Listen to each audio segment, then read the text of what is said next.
दोस्तों, motivational movies में आपका स्वागत है। आज हम आपके लिए 2005 में रिलीज हुई movie War of the Worlds को एक्सप्लेन करने वाले हैं, जिसे मेरे फेवरेट डायरेक्टर स्टीवन स्पीलबर्ग ने डायरेक्ट किया है। इस मूवी को IMDb पर 6.5 आउट ऑफ 10 की रेटिंग मिली है।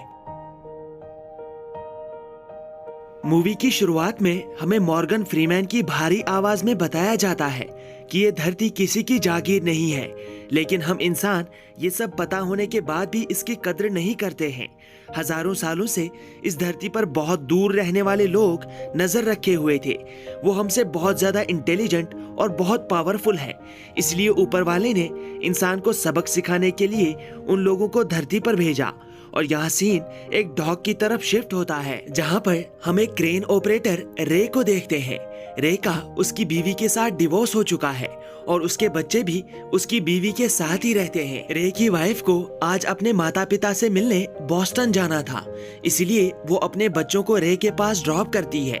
रे की एक छोटी बेटी और एक टीनेजर बेटा है। रे के बेटे को देखने पर हमें साफ पता चलता है कि वो अपने बाप को बिल्कुल भी पसंद नहीं करता।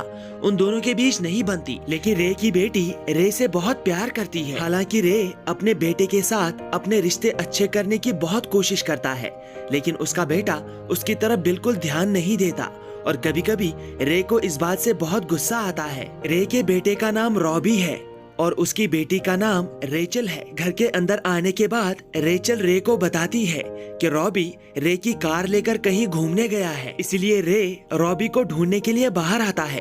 लेकिन बाहर आकर वो देखता है कि लोग एक ही तरफ देख रहे हैं। जब रे उस तरफ देखता है तो उसे पता चलता है कि आसमान में काले घने बादल छा रहे हैं। उन बादलों को देखकर ऐसा लग रहा था जैसे भयंकर तूफान आने वाला है, इसलिए रे अपनी बेटी को लेकर घर के अंदर चला जाता है। तभी अचानक से एक ही जगह पर बार बार बिजली गिरना स्टार्ट हो जाता है।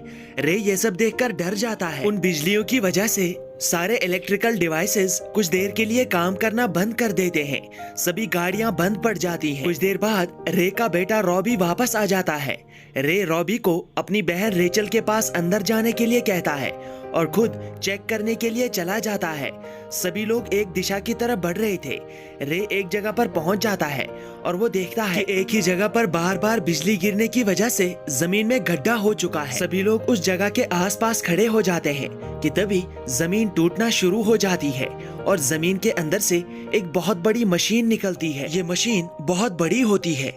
देखते ही देखते वो मशीन आसमान तक पहुंच जाती है। उस मशीन को देखकर लोग बहुत ज्यादा डर जाते हैं। इस मशीन को मूवी में ट्राइपॉड का नाम दिया गया है, इसलिए हम भी उसे ट्राइपॉड ही बुलाएंगे। ये ट्राइपॉड अचानक से लोगों पर हमला कर देता है और उन्हें मारने लगता है। ये देखकर रे वहाँ से अपने घर की तरफ भागने लगता है। घर पर पहुँचने के बाद रे के बच्चे उससे पूछते हैं कि आखिर ये सब चल क्या रहा है, लेकिन रे बहुत ज्यादा डर गया था।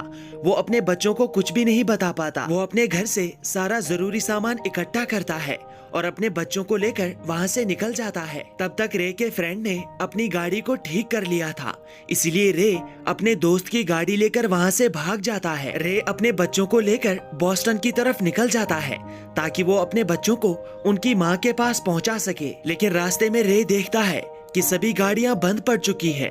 लोग सड़कों पर आ चुके हैं। सभी लोग पैनिक हो चुके थे।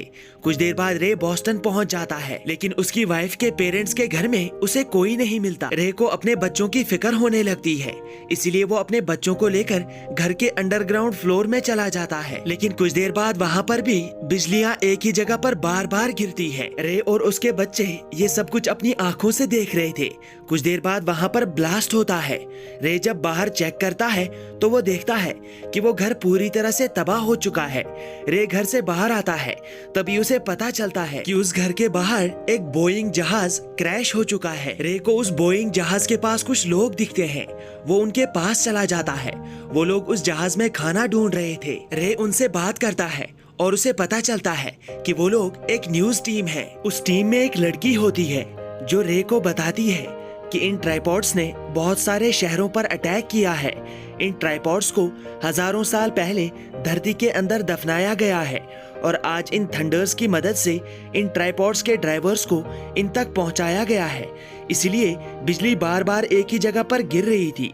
वो ये भी बताती है कि हमारे बनाए हुए हथियारों का इन ट्राइपॉड्स पर कोई असर नहीं हो रहा है, क्योंकि इनके आसपास एक शील्ड बनी हुई है जो इन्हें सभी हथियारों से बचाती है। अब ये सब जानने के बाद रे फिर से अपने बच्चों को लेकर उस जगह से निकल जाता है ताकि वो उन्हें सेफ जगह पर पहुंचा सके, लेकिन रास्ते में उन्हें एक जगह पर मिलिट्री मिलती है। रे का बेटा रॉबी उन ट्राइपॉड से बदला लेने के लिए मिलिट्री को ज्वाइन करना चाहता था, लेकिन मिलिट्री उसे अपने साथ ले जाने से मना कर देती है, इसलिए उसे मजबूरन रे के साथ ही जाना पड़ता है। अब कुछ देर तक सफर करने के बाद रे एक ऐसी जगह पर पहुंच जाता है जहां पर लोगों ने रोड को ब्लॉक करके रखा था। वो लोग भी इस जगह से भागना चाहते थे, लेकिन उनके पास गाड़ियां नहीं थी, इसलिए वो रे की गाड़ी पर हमला कर देते हैं।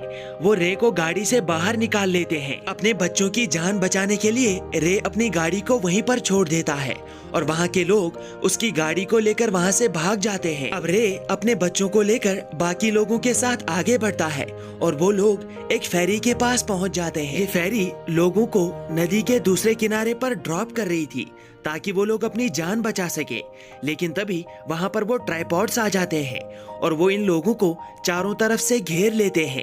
वैसे तो रे अपने बच्चों को लेकर फेरी पर चढ़ने में कामयाब हो जाता है, लेकिन वो ट्राइपॉड्स उस फेरी पर अटैक कर देते हैं। वो उसे पूरी तरह से पलट देते हैं, जिस वजह से रे और उसके बच्चे पानी में गिर जाते हैं। रे अपने बच्चों को लेकर पानी से बाहर आने में कामयाब हो जाता है। अब रे अपने बच्चों को लेकर वहां से आगे बढ़ जाता है। एक जगह पर पहुंचकर रे का बेटा रॉबी देखता है कि आर्मी वहां पर आ रही है। वो भी आर्मी के साथ ही आगे बढ़ जाता है, यानी वो भी उन ट्राइपॉड्स के साथ लड़ना चाहता था। रे उसे रोकने की बहुत कोशिश करता है। वो उसे समझाता है कि उसे रे के साथ रुककर उसकी बहन का ख्याल रखना चाहिए, लेकिन उसका बेटा मानने के लिए तैयार ही नहीं था। तभी रे देखता है कि दो लोग उसकी बेटी को अपने साथ ले जाने की कोशिश कर रहे हैं, इसलिए रे रॉबी को आर्मी के साथ जाने की अनुमति दे देता है और खुद अपनी बेटी रेचल के साथ वहां से आगे बढ़ जाता है। थोड़ी देर बाद मिलिट्री उन ट्राइपॉड्स पर हमला करती है, लेकिन वो ट्राइपॉड्स वापस जवाब देते हैं और वहां पर एक बहुत बड़ा ब्लास्ट होता है। तभी रे को उस जगह से थोड़ी दूर एक आदमी मिलता है। वो आदमी रे और उसकी बेटी को अपने घर के अंदर ले आता है। इस आदमी का नाम हार्लन है और वो इससे पहले शहर में एम्बुलेंस चलाया करता था। रे अपनी बेटी के साथ हार्लन के घर में बहुत दिनों तक रहता है और इस दौरान हार्लन रे को बताता है कि ऊपर वाला हमसे बदला ले रहा है, क्योंकि हम इंसानों ने अपने मतलब के लिए उसकी बनाई हुई धरती का बहुत नुकसान किया है। हम इंसान मतलबी बन चुके हैं। जिस धरती पर हम रहते हैं हमें उसका ख्याल रखना चाहिए था। एक दिन वो ट्राइपॉड्स हार्लन के घर के अंदर एक हाईटेक इंस्पेक्शन कैमरा भेजते हैं। ये कैमरा हार्लन के घर के हर एक कोने को चेक करता है और बहुत मुश्किल से रे हार्लन और रेचल के साथ उस कैमरा को चकमा देता है, लेकिन उस कैमरा के जाते ही 3 एलियंस हार्लन के घर में आ जाते हैं और वो भी उसके घर को चेक करते हैं। उन एलियंस को जब हार्लन के घर में कोई नहीं मिलता तो वो वहाँ से वापस चले जाते हैं। अगले दिन रे और हार्लन नोटिस करते हैं कि वो एलियंस वहाँ पर एक लाल कलर की घास उगा रहे हैं और इस घास की सिंचाई वो एलियंस इंसानों के खून से कर रहे हैं। ये देखकर रे पूरी तरह से चौंक जाता है। तभी उसे नीचे से हार्लन की आवाज आती है। दरअसल हार्लन अपना मेंटल बैलेंस खो चुका था।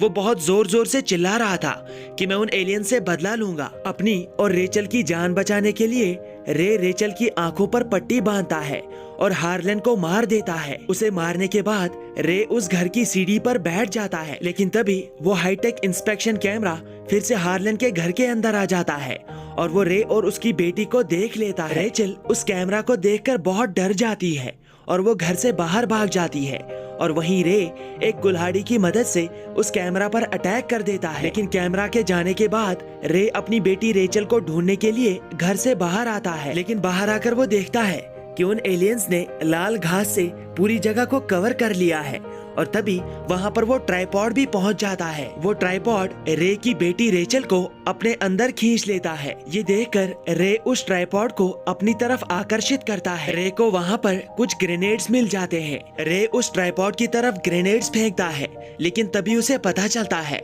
कि उस ट्राइपॉड के आसपास सच में एक शील्ड बनी हुई है, जिस वजह से उस ग्रेनेड का असर उस ट्राइपॉड पर नहीं होता और उसी वक्त वो ट्राइपॉड रे को भी अपने अंदर खींच लेता है।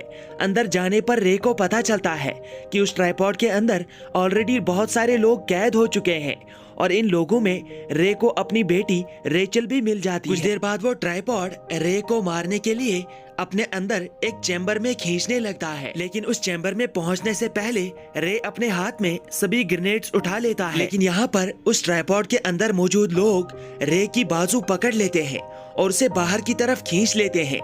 रे बाहर आ जाता है और हम देखते हैं कि उसने ग्रेनेड्स की पिन निकालकर उस चैम्बर के अंदर डाल दी है। कुछ देर बाद वो ग्रेनेड्स ब्लास्ट होते हैं और वो ट्राइपॉड पूरी तरह से डिस्ट्रॉय हो जाता है। रे और बाकी लोग जिस चैम्बर में कैद थे वो उस ट्राइपॉड के बाहर लटक रहा था, इसलिए ब्लास्ट की वजह से वो चैम्बर एक पेड़ पर गिर जाता है और रे और बाकी लोगों की जान बच जाती है। रे अपनी बेटी को लेकर वहाँ से निकल जाता है और कुछ देर तक सफर करने के बाद वो बॉस्टन पहुँच जाता है। बॉस्टन आकर रे देखता है कि एलियंस ने जो यहाँ पर लाल कलर की घास उगाई थी वो धीरे धीरे सूख रही है। उसे समझ आ जाता है कि ये घास धरती के एटमॉस्फेयर में नहीं उग सकती और साथ ही वो ट्राइपॉड्स भी धीरे धीरे खत्म हो रहे थे, यानी वो बंद पड़ रहे थे। तभी एक एक्टिव ट्राइपॉड वहाँ पर लोगों पर अटैक कर देता है। मिलिट्री वहाँ से लोगों को निकालने की कोशिश करती है, लेकिन तभी रे नोटिस करता है कि उस ट्राइपॉड के ऊपर पंछी बैठ रहे हैं। उसे समझ आ जाता है कि इस ट्राइपॉड का शील्ड अब बंद हो चुका है। रे ये सब कुछ उस मिलिट्री ऑफिसर को बताता है और उसे ट्राइपॉड पर अटैक करने के लिए कहता है। इसके बाद वो मिलिट्री ऑफिसर अपने सोल्जर्स से वहाँ पर एंटी टैंक मिसाइल्स लेकर आने के लिए कहता है और वो लोग और सोल्जर्स उन मिसाइल्स की मदद से उस ट्राइपॉड पर हमला करते हैं और अब की बार मिलिट्री उस ट्राइपॉड को मारकर गिराने में कामयाब हो जाती है। उस ट्राइपॉड के गिरने के बाद मिलिट्री उस ट्राइपॉड को घेर लेती है। तभी उस ट्राइपॉड में से एक एलियन बाहर आता है। उस एलियन को धरती के एटमॉस्फेयर में सांस लेने में तकलीफ हो रही थी, इसलिए वो यहाँ पर सरवाइव नहीं कर पाता और वो मारा जाता है। और रे कुछ देर बाद वहाँ से निकलकर अपनी बीवी के घर पे आ जाता है। उसकी बीवी उसे देखकर बहुत खुश हो जाती है। वो अपनी बेटी रेचल को गले लगा लेती है। वहीं रे का बेटा रॉबी भी उन एलियन से बचने में कामयाब हो गया था। रे अपने बेटे रॉबी को देखकर बहुत खुश हो जाता है और वो उसे गले लगा लेता है। और इसी के साथ ये मूवी यहाँ पर समाप्त होती है। दोस्तों, आई होप आपको हमारी एक्सप्लेनेशन पसंद आई होगी, तो प्लीज वीडियो को लाइक या डिसलाइक कर दीजिएगा। इससे हमें आपके फीडबैक का पता चलता है और आपका फीडबैक हमारे लिए बहुत मायने रखता है। अगर आप ऐसे ही वीडियोस रोज एंजॉय करना चाहते हैं तो प्लीज हमारी चैनल को सब्सक्राइब कर दीजिएगा। आज के लिए बस इतना ही, मिलते हैं अगली वीडियो में।